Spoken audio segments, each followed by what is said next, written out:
بسم اللہ الرحمن الرحیم۔ السلام علیکم ناظرین، میں ہوں ایڈوکیٹ غلام یاسین لیگاری۔ آپ دیکھ رہے ہیں پروگرام لیگری شوز۔ آج کا ٹاپک پشاور ہائی کورٹ کی طرف سے ریفرنس ڈی ایس پی کی طلبی ایس ایچ او مختار احمد کو 3 سال کی سزا اور 1 لاکھ روپے جرمانہ کے متعلق بات۔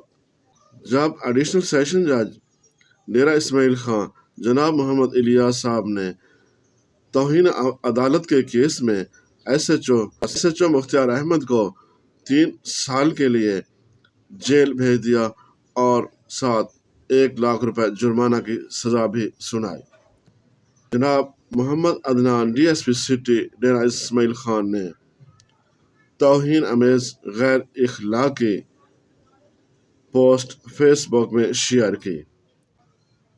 اس پر پشاور ہائی کورٹ نے نوٹس لیا اور ریفرنس نمبر 879 مورخہ 16/9/2023 کو additional registrar Peshawar high court کے توسط سے ڈی ایس پی کو نوٹس جاری کیا اور مورخہ 19/9/2023 کے لیے طلب کیا کہ جناب ڈی ایس پی صاحب آ کر اس پوسٹ کے متعلق اپنی وضاحت پیش کریں۔ تب تک کے لیے اتنے کافی، ملتے ہیں اگلی ویڈیو میں۔ اللہ حافظ، پاکستان زندہ باد۔